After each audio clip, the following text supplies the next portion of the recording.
अस्सलाम वालेकुम स्टूडेंट्स, कैसे हैं? ठीक है आप? अच्छा, आपने प्रीवियस लेक्चर में देखा है चैप्टर 1 वो हमारा एंड हो गया है। वहाँ पे अपने डेटाबेस की हिस्ट्री, डेटाबेस की types, advantage, file processing all else chapter 1 में डिस्कस किया है बच्चे। आज हम चैप्टर 2 की तरफ मूव हो रहे हैं और चैप्टर 2 में हमारे पास सबसे पहला जो टॉपिक है, फर्स्ट ऑफ ऑल हम डिस्कस कर रहे हैं कि डाटा मॉडल्स क्या हैं। इस चैप्टर में जो हमारा चैप्टर 2 है बुक का, इसमें हम मॉडलिंग तकनीक, डेटाबेस की जो मॉडलिंग तकनीक है, डेटाबेस तकनीक्स को बेसिकली डिस्कस करेंगे। तो फर्स्ट हम डिस्कस करते हैं कि व्हाट इज़ डाटा मॉडलिंग। अच्छा, डाटा मॉडलिंग क्या है? Data modelling is a process of creating. ये हमारा एक डाटाबेस को क्रिएट करने का तरीका है। एक ऐसा मॉडल है जिसमें हमारे पास डाटा स्टोर्ड होता है, जिसमें कंसेप्चुअल्स होती हैं, एसोसिएशंस होते हैं, डाटा प्रोजेक्ट्स होते हैं। बेसिकली हमारा जो डाटा मॉडल है ये एक ऐसा विजुअल इन्वायरमेंट है जो बिजनेस रूल्स के लिए यूज होता है। इसमें आपके पास डिफरेंट कंपनीज की रूल्स हो सकते हैं, डिफरेंट गवर्नमेंट पॉलिसीज हो सकती हैं। बेसिकली हमारे पास डाटा मॉडल जो है वो सिक्योरिटी डाटा को प्रोवाइड करने के लिए यूज होता है। इसमें हमारे पास डाटा की क्वालिटी होती है। तो आज हम डिस्कस करेंगे कि डाटा मॉडलिंग की कितनी तकनीक्स हैं और किस किस तरह वो तकनीक्स वर्क्स कर रही हैं। फर्स्ट ऑफ ऑल हम डिस्कस करते हैं कि हमारे पास data model, why use data models, इसके गोल्स क्या हैं, इसको यूज हम किस वजह से करते हैं, इसका पर्पस क्या है। तो फर्स्ट हम डिस्कस करते हैं कि हमारे पास जो डाटा मॉडल है वो बेसिकली एक्यूरेसी के लिए यूज होता है। एक्यूरेट डाटा को या डेटाबेस के ऑब्जेक्ट्स को, डेटाबेस के जो बेसिक ऑब्जेक्ट्स हैं, इवेंट्स हैं, एनीथिंग्स हैं, उनको रिप्रेजेंट करने के लिए यूज होता है। इसके अलावा हमारे पास इसमें 3-4 तरह की डाटा होते हैं मॉडल्स। कंसेप्चुअल डाटा है, फिजिकल डाटा है, लॉजिकल डाटा है। अब हमारे पास ये जो रिलेशनल डाटाबेस में डाटा मॉडल यूज होते थे वो प्राइमरी कीज को और फॉरेन कीज को यूज करते थे। इंशाल्लाह हमारा कीज का एक पूरा लेक्चर होगा, लेकिन शॉर्ट सा मैं आपको आइडिया दे देती हूँ कि हमारे पास जो प्राइमरी की होती हैं वो बेसिक कीज होती हैं जो यूनिक वैल्यूज को डिफाइन करती हैं। हमारी डाटाबेस बेसिकली जो ऑथोराइज्ड डाटाबेस होती है वो एक यूनिक आईडी प्रोवाइड करती है, यूनिकली डाटा को डिफाइन करती है। वो ऐसे हमारी प्राइमरी की वर्क कर रही होती है। फॉरेन की हमारी पेरेंट्स और चाइल्ड रिलेशन पे डिपेंडेंट होती है और जो उसमें से पेरेंट रिलेशन होता है वो एज ए प्राइमरी की होती है, यानी मेजर जो आइडेंटिफिकेशन होती हैं। जो अनदर आइडेंटिफिकेशंस होती हैं वो एज ए चाइल्ड रिलेशंस होती हैं और उस चाइल्ड रिलेशन को हम फॉरेन की का नेम देते हैं। डेट्स ऑल की पूरे चैप्टर को आप जब डिस्कस करेंगे तो आपको आइडिया हो जाएगा, लेकिन जहाँ भी जस्ट आपने इतना देखा है कि हमारे पास डाटा मॉडलिंग में जो तकनीक यूज होती है इन केस ऑफ रिलेशनल डाटाबेस, वहाँ हमारे पास प्राइमरी और फॉरेन की का कंसेप्ट होता है। तो आज हम डिस्कस करते हैं टाइप्स ऑफ डाटा मॉडल्स। हमारे पास different types of data models हैं। कंसेप्चुअल डाटा मॉडल है, लॉजिकल डाटा मॉडल्स है, फिजिकल डाटा मॉडल है। अब हर डाटा जो है वो अपने रिप्रेजेंटेड डाटा का रिस्पॉन्सिबल होता है, जिसमें रिलेशनशिप होता है बिटवीन डाटास की और सेट के। अच्छा, नेक्स्ट हम बात कर रहे हैं कि टाइप्स ऑफ डाटा मॉडल की। तो इसमें हमारे पास डिफरेंट टाइप्स हैं। ये बेसिकली रिप्रेजेंट करती हैं कि हाउ डाटा स्टोर्ड, कि इनमें डाटा किस तरह स्टोर होता है और किन पर्पस से स्टोर होता है। चलते हैं फर्स्ट डाटा टाइप की तरफ, वो है हमारी कंसेप्चुअल डाटा मॉडल। अब हमारे पास क्वेश्चन भी रिपीट्स हुई हैं कि कंसेप्चुअल डाटा मॉडल्स क्या हैं। बेसिकली आज हम डिस्कस कर रहे हैं कि कंसेप्चुअल डाटा मॉडल एक ऐसा डाटा मॉडल है जो सिस्टम को कंटेन्स करता है, जिसमें आपके पास स्टेक होल्डर्स होते हैं, बिजनेस होते हैं या बिजनेस के कॉन्सेप्ट्स होते हैं, यानी उस ऑर्गेनाइजेशन का स्कोप, उस ऑर्गेनाइजेशन की डेफिनेशंस एंड उस ऑर्गेनाइजेशन का रूल, वो क्या है, हमारा कंसेप्चुअल डाटा मॉडल होता है। मजीद आप देखिए कंसेप्चुअल डाटा मॉडल्स को। कंसेप्चुअल डाटा मॉडल में आपके पास इंपॉर्टेंट एंटिटीज होती हैं। एंटिटीज क्या होती हैं? एंटिटीज आपके पास एक स्पेसिफिक थिंग होती है, जो किसी पर्सन का हो सकता है नेम, किसी ऑर्गेनाइजेशन का नाम हो सकता है। इन दिस केस वो कंसेप्चुअल डाटा टेबल में वो कहते हैं कि आपके पास एंटिटीज होती हैं, रिलेशनशिप्स होते हैं, नो एट्रीब्यूट्स होते हैं, नो प्राइमरी कीज होती हैं। एट्रीब्यूट्स जो है वो डिपेंडेंट ऑन होते हैं एंटिटीज पे। तो जो कंसेप्चुअल डाटा मॉडल है उसमें आपको किसी किस्म के एट्रीब्यूट की नीड नहीं होती। और प्राइमरी आपको मैंने भी स्टार में डिस्कस करवाई है कि आपकी यूनिक आइडेंटिफिकेशन होती है, जो इन केस ऑफ कंसेप्चुअल मॉडल में नीड नहीं होती। देखिए यार, कंसेप्चुअल मॉडल कुछ यूं बनता है। ये देखिए हमारा एक सेल्स का मॉडल है, प्रोडक्ट्स का। तो ये हमारे पास टेबल क्रिएट होता है, कस्टमर टेबल कह लें। ये हमारे पास टेबल क्रिएट हो रहा है प्रोडक्ट्स का। अच्छा, प्रोडक्ट्स का और ये जो बेसिक कस्टमर का टेबल है, इन दोनों के दरमियान क्या हो रही है? सेल हो रही है। अब सेल का जो टेबल है वो किसको सपोर्ट कर रहा है? स्टोर्स को।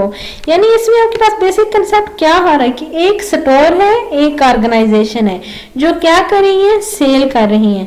अब वो सेल्स क्या कर रही है? डिफरेंट प्रोडक्ट्स और डिफरेंट थिंग्स। तो कंसेप्चुअल मॉडल एक ऐसा मॉडल होता है जो ओनली एंटिटीज पे डिपेंड होता है, नो एट्रीब्यूट्स होते हैं, नो प्राइमरी की होती है, जो बिजनेस लेवल के लिए यूज होते हैं। नेक्स्ट हमारा लॉजिकल मॉडल। लॉजिकल मॉडल हमारा बेसिकली डीबीएमएस को सपोर्ट्स करता है, डाटाबेस मैनेजमेंट्स को। इसमें हमारे पास बिजनेस होती हैं, तकनीक्स होती हैं, मैप्स होते हैं एंड रूल्स होते हैं।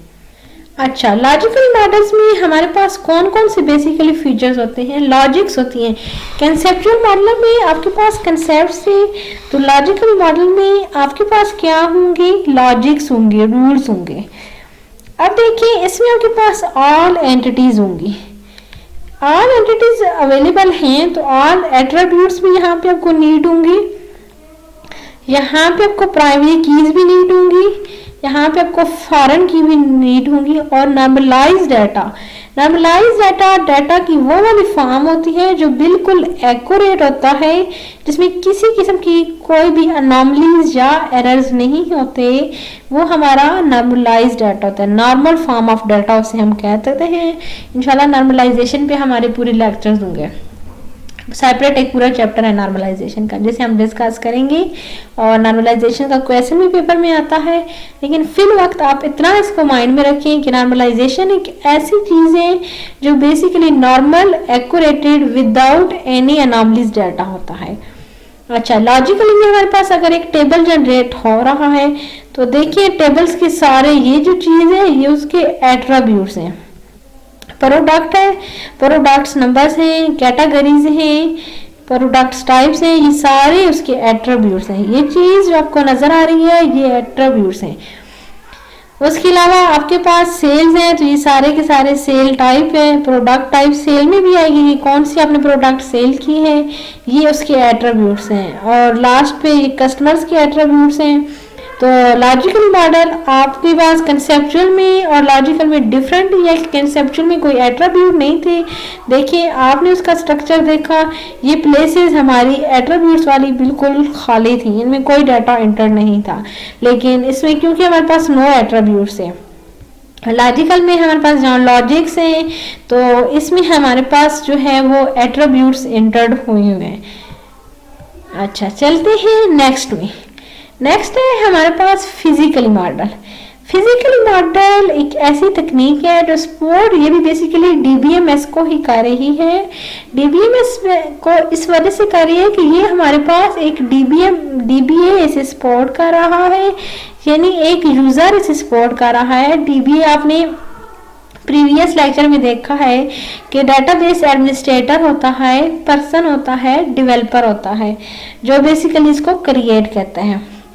जो हमारे पास एक्चुअली इम्प्लीमेंटेशन होती है डेटाबेस की, वो फिजिकली डाटा मॉडल्स में होती हैं। डेटाबेस की जो एक्चुअली इम्प्लीमेंटेशंस होती हैं, यानी कि मेरे कहने का मतलब ये है बच्चे कि जो डेटाबेस क्रिएट्स होती हैं वो किस में होती हैं? फिजिकली डाटा मॉडल में। फिजिकल डाटा मॉडल्स में हमारे पास कुछ फीचर्स जो हैं वो यूं हैं, ये देखिएगा, इसमें हर टेबल अवेलेबल होगा और हर टेबल्स का कॉलम भी होगा। उसके अलावा इसमें प्राइमरी की हर एंटिटी की स्पेसिफाई होगी, यानी जितनी भी आप एंटिटीज रखते हैं, जितने भी पर्सन्स, प्लेसेस, इवेंट्स आपके पास है, उन सबकी प्राइमरी की होगी, यानी उसमें हर की यूनिक वैल्यू होगी। इन लास्ट आपके पास उसके अलावा फॉरेन की भी स्पेसिफाई होगी। फॉरेन की आपके पास एज ए कॉलम नेम होगी, यानी वो एज ए चाइल्ड रिलेशन, मैंने आपसे बात की है कि फॉरेन की आपके पास चाइल्ड रिलेशन के तौर पे भी काम करती हैं, तो वो जो कॉलम नेम होगा वो एज ए फॉरेन की वर्क करेगा। उसके अलावा हमारे पास डाटा टाइप्स होंगी। डाटा टाइप्स का शायद लेक्चर आपने लिया है कि डिफरेंट, हाँ पहला लेक्चर था, फर्स्ट में मैंने डाटा टाइप्स को डिस्कस किया था। इसी वजह से किया था क्योंकि डाटा टाइप्स आती हैं पेपर में, और डाटाबेस के लिए आपको पता होनी चाहिए कि डाटा टाइप्स क्या हैं। डिफरेंट हमने डाटा टाइप्स डिस्कस की थी। न्यूमेरिक डाटा टाइप थी, और इंटीजर्स, कैरेक्टर्स, अल्फा न्यूमेरिक्स। तो इस बात का ये मतलब है, वो ये कह रहे हैं कि फिजिकल डाटा मॉडल में आपके पास डाटा टाइप्स भी इंटर्ड होती हैं, यानी अगर आपने प्रोडक्ट लिखा है तो प्रोडक्ट की डाटा टाइप्स आप इंटर करेंगे कि ये वारचार है, ये टेक्स्ट है, ये न्यूमेरिक है। अब प्रोडक्ट्स की डाटा टाइप डेफिनेटली टेक्स्ट होती है। क्या होती है प्रोडक्ट्स? आइटम्स होते हैं ना, वो आइटम टेक्स्ट नहीं होते हैं। उसमें राइस ले लें, कोई भी ले लें, शुगर ले लें, टी ले लें, कुछ भी ले लें, वो टेक्स्ट डाटा टाइप्स हैं। तो आइटम नंबर आपके पास न्यूमेरिक डाटा टाइप्स में आएंगे। तो इस टेबल में जो रिप्रेजेंटेशन हुई है डाटा की, वो यूं हुई है कि इनके एट्रीब्यूट्स नहीं है हर टेबल में। अब ये थोड़ा आपके पास नजर तो नहीं है ये क्लियर, लेकिन इतना आइडिया मैं आपको दे दूं कि इसमें जो भी है कस्टमर है, ये इसके साथ इसके डाटा टाइप मेंशन्ड है, ये इधर भी डाटा टाइप मेंशन्ड है सेल्स की। तो ये बेसिकली उनकी डाटा टाइप्स को डिफाइन कर रहे हैं। अच्छा, मजीद हम कहते हैं कि कंसेप्चुअल डाटा मॉडल हमारे पास कंसेप्ट्स में बेस्ड ऑन रिलेशंस चलते हैं। इन दिस पर्पस अगर हमारे पास ये एंटिटीज, एट्रीब्यूट्स और रिलेशनल डाटाबेस पे डिपेंडेड हैं, तो ये क्या है? बिजनेस स्टेक होल्डर है। किस पे डिपेंडेड है? बिजनेस स्टेक होल्डर्स पे। तो हमारे पास कंसेप्चुअल की बेसिक 3 जो है टर्म्स हैं। पहली टर्म एंटिटी है, दूसरी एट्रीब्यूट है, तीसरी रिलेशनशिप है। बात करते हैं हम एंटिटी की। तो एंटिटी आपकी वो वाली चीज थी जो रियल वर्ड थी, जैसे मैंने कहा था कि पर्सन, प्लेस, कुछ भी आ सकते हैं। एक पूरा लेक्चर हमने डिफाइन किया हुआ है एंटिटीज, एंटिटी टाइप्स जो रिलेशनल मॉडल के लिए यूज होते हैं। तो रिलेशनल मॉडल इंशाल्लाह हम क्रिएट करेंगे तो उसमें आपको इसका कंसेप्ट क्लियर हो जाएगा। एट्रीब्यूट्स एंटिटी की कैरेक्टरिस्टिक्स हैं। बाकी रिलेशनशिप क्या होता है? दो बिटवीन एंटिटीज के, एंटिटीज के मिड में, यानी कस्टमर की और प्रोडक्ट की, यानी कस्टमर प्रोडक्ट परचेज करता है ना, तो वो जो दोनों के मिड में रिलेशन होगा वो क्या होगा? रिलेशनशिप। एंटिटीज की एसोसिएशन, एंटिटीज रिलेशन हम रिलेशनशिप कहलाते हैं। ये देखिए ना, हमारे पास एक कस्टमर है, ये एक एंटिटी है। प्रोडक्ट्स है, एक एंटिटी है। अच्छा, ये जो कस्टमर नेम है, कस्टमर नंबर है, ये एट्रीब्यूट है। प्रोडक्ट नेम है, प्रोडक्ट प्राइस है, ये एट्रीब्यूट है। तो ये जो मिड में ये सर्कल चल रहा है आपके पास सेल का, यानी कस्टमर प्रोडक्ट सेल कर रहे हैं, तो आपके पास ये एक रिलेशनशिप है। तो ये जो छोटा सा कंसेप्ट मैंने आपके माइंड में सेट करवाया है, इंशाल्लाह इस पे डिटेल में लेक्चर भी होगा, लेकिन यहाँ पे माइनर सा कंसेप्ट देने का बेटे रीजन ये है कि आपको आइडिया हो जाए कि डाटाबेस में रिलेशनशिप्स यूं बनते हैं, यानी कस्टमर और प्रोडक्ट सेल हो रही है। तो ये जो एरो के निशानात आपके पास फॉरवर्ड हो रहे हैं, ये रिलेशनशिप को डिनोट कर रहे हैं, यानी दो एंटिटीज के बिटवीन ये रिलेशन चल रहा है। वो एंटिटी कौन सी है? कस्टमर की एंड प्रोडक्ट्स की। अच्छा, मैंने बात की थी कि हमारे पास डाटा टाइप्स की नीड होती है। अब एंटिटी कस्टमर की ही है, प्रोडक्ट भी कस्टमर की ही है, एंटिटी वो भी। अब दोनों एंटिटीज हैं, एज ए कस्टमर और as a product. Customer name attribute है, कस्टमर नंबर एट्रीब्यूट्स है। नेम डाटा टाइप्स टेक्स्ट में होता है, जिसे हम वारचार डाटा टाइप्स भी कह सकते हैं। तो ये वारचार आपकी डाटा टाइप को डिफाइन कर रहा है। कस्टमर नंबर हमारे पास इंटीजर होता है, यानी नंबर कस्टमर का 1 हो सकता है, 2 हो सकता है, 4 एंड एल्स।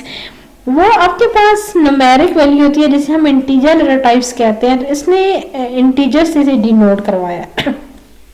अब कस्टमर प्राइमरी की है, तो कस्टमर में जो प्राइमरी की है वो कस्टमर नंबर है, यानी जो कस्टमर नंबर 1 होगा वो कस्टमर नंबर 2 नहीं होगा। 2 का अपनी यूनिकली आइडेंटिफिकेशन है, कस्टमर 1 की अपनी यूनिकली आइडेंटिफिकेशन है।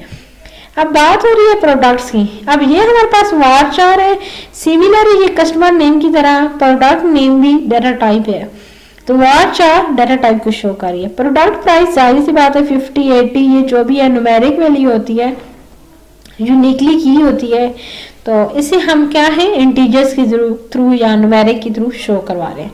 नेक्स्ट हमारे पास यूनिक की प्रोडक्ट नेम, तो अब इसके मेरे में भी ये जो रिलेशन है ये क्या है, रिलेशनशिप है।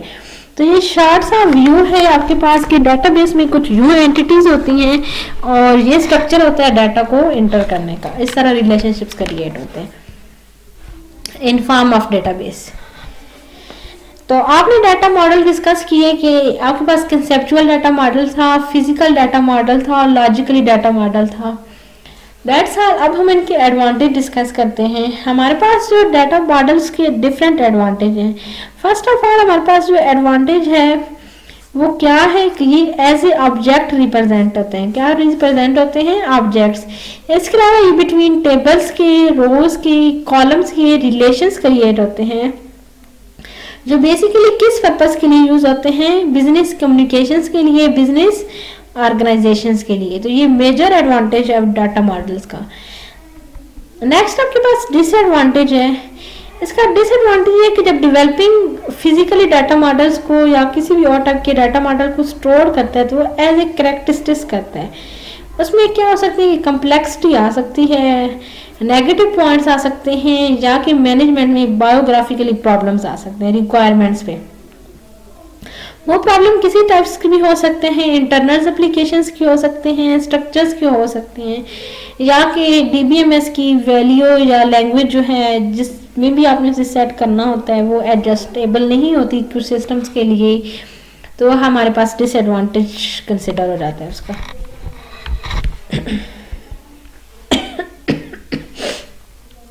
ये हमारे पास एक पूरा टेबल है कि हमारे पास लॉजिकल मॉडल होता है, फिजिकल मॉडल होते हैं, क्रिएट्स अपडेट्स होती हैं। लॉजिकल मॉडल्स में हमारे पास क्या है? प्रोसेसिंग मॉडल्स होती हैं, डाटा की रिक्वायरमेंट्स होते हैं। फिजिकल मॉडल्स में हमारे पास क्या है? टेक्निकल रिक्वायरमेंट्स हैं एंड परफॉर्मेंस है, किसी किस्म की भी परफॉर्मेंस हो सकती है सिस्टम की, डेटाबेस की। बिजनेस डाटा आपके पास क्रिएट होता है और अपडेट होता है।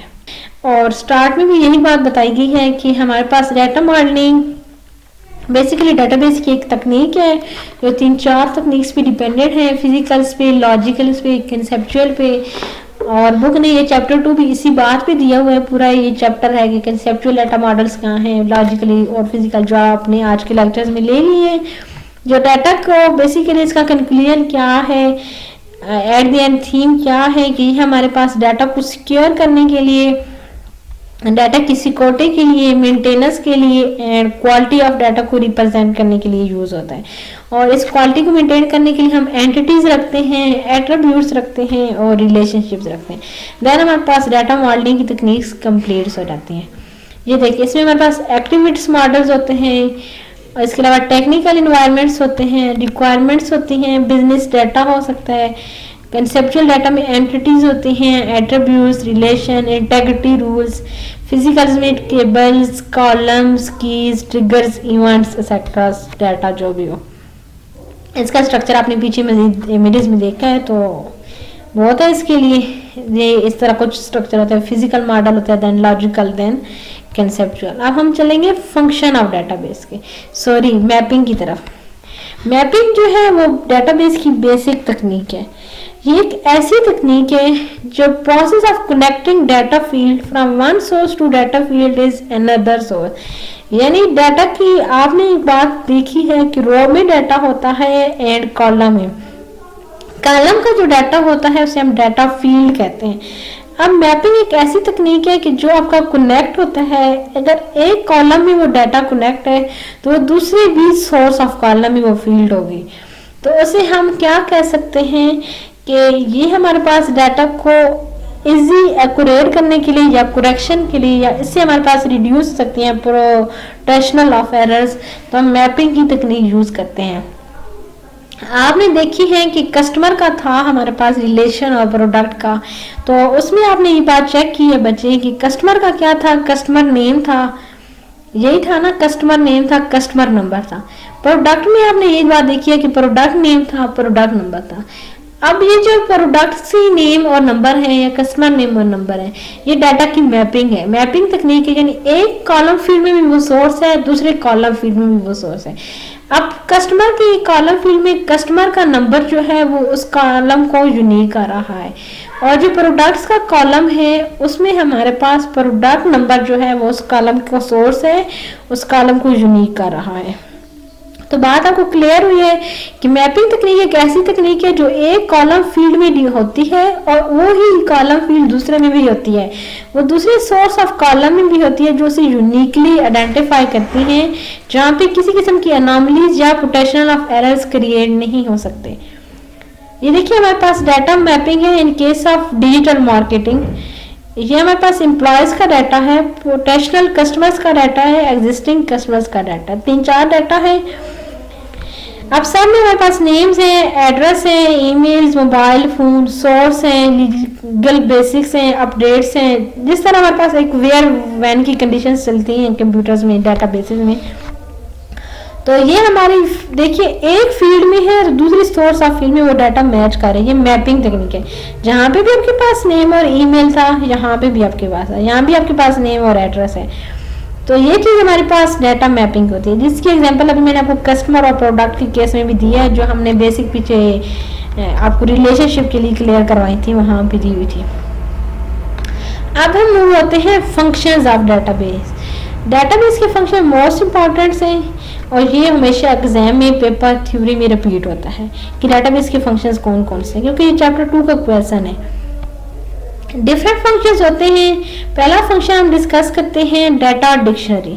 डाटा डिक्शनरी बेसिकली डाटा की ट्रांसफरिंग फॉर्म होती है, प्रेजेंटेशंस होती हैं, डाटा की सिक्योरिटी होती है, जिसमें आपके पास उसका बैकअप्स हो सकता है, क्यूरीज हो सकती हैं या डाटा की मैनेजमेंट हो सकती है। वो हमारी बेसिकली क्या है, डाटा डिक्शनरी है, जिसमें आप उसकी ट्रांजैक्शंस या मैनेजमेंट्स करते हैं, वो डाटा डिक्शनरी कहलाती है। ये देखिएगा हमारे पास डाटा की डिक्शनरी कुछ यूँ हो सकती है, यानी एक फील्ड नेम आप ले लें पूरी डाटाबेस, जिस तरह उसका डाटा टाइप्स नहीं, डाटा फॉर्मेट्स, फील्ड साइज आप उससे जनरेट करते हैं।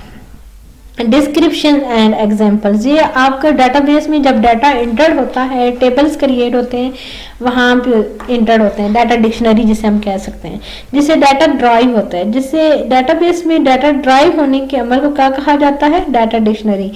इसमें हमारे पास field name for example SNS ID है, तो आईडी हमारे पास किस फॉर्मेट में होगी, इंटीजर फॉर्मेट में, तो डाटा टाइप उसकी हुई होगी, यूनिक उसकी डिस्क्रिप्शंस क्या है, आईडी अब जो आपका आईडी नंबर है एक स्टूडेंट का वो किसी दूसरे फील्ड स्टूडेंट में नहीं होगा, और एग्जांपल आप किसी भी इसकी 1 2 3 या कोई भी डिजिटली वो एग्जांपल जो है वो सिक्योर डाटा के लिए दी जाती है, सिक्योरिटी के पर्पस के लिए।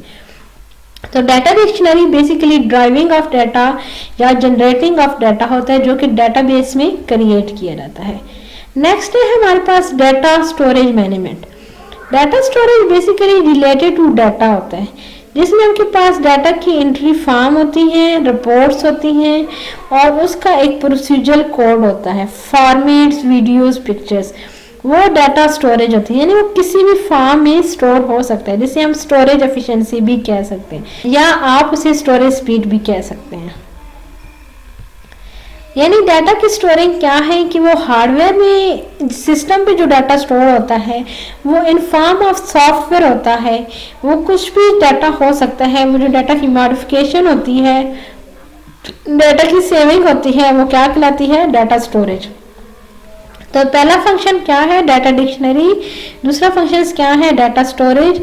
अब हम मूव होते हैं थर्ड फंक्शन की तरफ, वो है हमारे पास सिक्योरिटी मैनेजमेंट।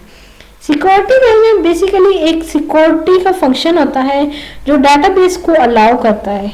जब आप डाटाबेस क्रिएट करते हैं, कोई भी ऑर्गेनाइजेशन जो डीबीए होता है, डाटाबेस एडमिनिस्ट्रेटर, वो डाटाबेस क्रिएट करते हुए उसको यूजर नेम और पासवर्ड दे देते हैं, उसकी अथॉरिटी ओनली डीबीए के पास होती है, डेटाबेस एडमिनिस्ट्रेटर के पास, जिसे हम बायोमेट्रिक ऑथेंटिकेशन भी कह सकते हैं, फिंगरप्रिंट ऑथेंटिकेशन भी कह सकते हैं।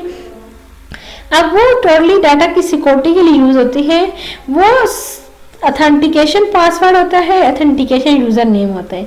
अब नात्रा में हर यूजर की सेपरेट डाटाबेस क्रिएट हुई है, फैमिली डाटाबेस जिन्हें हम कह सकते हैं, या हर यूजर का जो CNIC है वो सेपरेट आइडेंटिफिकेशन को आइडेंटिफाई करते हैं। तो उसके नीचे सिक्योरिटी मैनेजमेंट है, यानी यूजर नेम में एक पासवर्ड है जो ओनली डीबीए के अलावा है डेटाबेस एडमिनिस्ट्रेटर को, और उसे वही एसेस कर सकता है। इसमें ओरेकल डाटाबेसेस रखी गई हैं। ओरेकल डाटाबेस में सबसे ज़्यादा सिक्योरिटी होती है। ओरेकल डाटाबेसेस का स्ट्रक्चर कुछ यूँ होता है, यहाँ पे किसी किस्म की इंस्क्रिप्शन का प्रॉब्लम नहीं हो सकता, एक्टिविटी मॉनिटरिंग होती है। मैक्सिमम सिक्योरिटी अगर डाटाबेस आपको मैंने बताई है कि 3 में होती हैं, SQL है, एक्सेस है, ओरेकल डाटाबेसेस है। तो सबसे ज़्यादा जो सिक्योरिटी हमें प्रोवाइड करता है वो ओरेकल 19 करती है, जो हमारे पास लेटेस्ट वर्जन है ओरेकल का। इसके अलावा इसमें हमारे पास डाटा इजिली कॉन्फ़िगर हो जाता है, एडिट होता है। इसमें प्रीविलेजेस भी डाटा के इजिली मैनेज हो जाते हैं। प्रीविलेजेस एक सेपरेट कंसेप्ट है जो बैंकिंग तकनीक के लिए यूज होता है। तो ये डाटाबेस के ओरेकल में इन्वॉल्व था, जिसकी वजह से इसका मैंने माइनर सा पॉइंट आपको दिया है। नेक्स्ट है multi user control. Multi access का जो यूजर्स का कंट्रोल है वो in case of DBMS tool में ओनली डेटाबेस के लिए होता है, यानी इंटेग्रिटी डेटाबेस की होती है। इसमें विदाउट इंटेग्रिटी को फेसिंग करते हुए हम उससे मल्टी यूजर एसेस को इनेबल कर सकते हैं, और वो यूजर ओनली अथोराइज यूजर्स हो सकते हैं जो उस DBMS के लिए यूजफुल होते हैं। अच्छा, इसमें हमारे पास कौन कौन से यूजर होते हैं? ओनर होता है, एडमिन होता है, डेवलपर्स होते हैं, फाइनेंस एनालिस्ट्स होते हैं, और स्पोर्ट्स होते हैं। मैंने बात अभी भी ये की है कि मल्टी यूजर्स को अगर अलाउ होती है सिक्योरिटी, तो वो ओनली उसके अथोराइज यूजर्स होते हैं, वो ही यूजर होते हैं जो उसे डेवलप्स कर रहे होते हैं या फिर क्रिएट्स कर रहे होते हैं। वो ओनर्स हो सकते हैं, एडमिन्स हो सकते हैं, और डेवलपर्स हो सकते हैं जो डाटाबेस को सपोर्ट्स कर रहे हैं। लास्ट हमारा जो फंक्शन है DBMS का वो बैकअप्स एंड रिकवरी है। बैकअप्स एंड रिकवरी बेसिकली क्या है? हमारी डाटा में कोई थ्रेड्स जनरेट हो जाती हैं, वायरस जनरेट हो जाता है जिससे डाटा लॉस हो सकता है, उसकी बैकअप्स और रिकवरी की जा सकती है MP3 फाइल डिस्क के थ्रू या इंटीग्रेटेड फाइल के थ्रू, किसी भी लिहाज से, या कोई रिकवरी सॉफ्टवेयर से डाटाबेस की रिकवरी इजिली मैनेज हो जाती है। अच्छा, डाटाबेस की रिकवरी हमारे पास मैनेजमेंट्स के थ्रू होती है, प्रॉपर्स बैकअप्स के थ्रू होती हैं। हमारे पास ये रिकवरी बेसिकली iOS के थ्रू होती है, ऑपरेटिंग सिस्टम्स के थ्रू। लास्ट हम बात कर रहे थे आज पूरे चैप्टर में कि ओरेकल की डाटाबेसेस हमारे पास यूज हुई हैं, और ओरेकल की डाटाबेस को लेके हम चलेंगे क्योंकि लेटेस्ट टेक्नोलॉजी ओरेकल है। तो ओरेकल में जो हमारे पास डाटाबेस होती है उसकी रिकवरी बाय डिफॉल्ट होती है, यानी सिस्टम में बिल्ट इन फंक्शन होता है रिकवरी का। जो ओरेकल की डाटाबेस होती है उसमें वैलिडेशन होती है रिकवरी की, वो ऑनलाइन ब्लॉक रिकवरीज हो सकती हैं, और ओरेकल की डाटाबेस की रिकवरी कुछ यूज स्ट्रक्चर में अवेलेबल होती हैं जो टैब ड्राइव पे भी मौजूद है। अमेजोन एक सेपरेट एप्लीकेशन होती है, उस पर भी आप ओरेकल डाटाबेस की रिकवरी कर सकते हैं। और ओरेकल की एक पब्लिक रिकवरी होती है जो उसके सॉफ्टवेयर को सपोर्ट करती हैं, डाटा फाइल्स को, उसके थ्रू भी आप उसकी रिकवरी कर सकते हैं। लेकिन बेसिक रिकवरी जो है वो यूनिफाइड मैनेजमेंट कह सकते हैं, या क्लाउड बैकअप्स कह सकते हैं, या डिस्क स्टेप। लेकिन ओरेकल में हमारे पास एक RMA होता है, रिकवरी मैनेजर होता है, जो बाय डिफॉल्ट डाटा की रिकवरी कर रहा होता है। एट द एंड हमारे पास आज का जो लेक्चर था वो थोड़ा लंबा था, लेकिन उसमें हमने काफ़ी चीज़ें डिस्कस की। क्या क्या था कि आपके पास डाटा मॉडल क्या है, फिर डाटाबेस में कौन कौन से मॉडल से, लॉजिकल मॉडल था, कंसेप्चुअल डाटा मॉडल था, फिजिकल डाटा मॉडल था। उसके अलावा आपने डिस्कस की कि आपके पास उसमें किस तरह के जो हैं वो डाटा टाइप्स में से डाटा को जनरेट करते हैं। मज़ीद आपने डिस्कस किया कि हमारे पास डाटाबेस की मैपिंग तकनीक होती है, जो एक रो के कॉलम फील्ड में मौजूद हो तो वो दूसरे कॉलम सोर्स ऑफ फील्ड में भी अवेलेबल होती है। थर्ड आपने लास्ट में डिस्कस किया कि आपके पास डाटाबेस के डिफरेंट फंक्शंस थे, जिसमें डाटा डिक्शनरी थी। बेसिक सबसे मेजर जो है वो फंक्शन वो डाटा डिक्शनरी होती है। डाटा हाल हमारे पास डाटा सिक्योरिटी थी, डाटा स्टोरेज मैनेजमेंट थी, डाटा बैकअप्स एंड रिकवरी थी, जो कि ओरेकल में बाय डिफॉल्ट होती है, as a built in function आती है। डाटा इंशाल्लाह हम नेक्स्ट लेक्चर की तरफ मूव हो जाएंगे, और वो भी हमारा कुछ डाटाबेस की टाइप्स पे है। तो इंशाल्लाह उसमें हमारा चैप्टर 2 जो है वो कंप्लीट हो जाएगा। तो काइंडली लेक्चर को से सुनिएगा। Thanks a lot.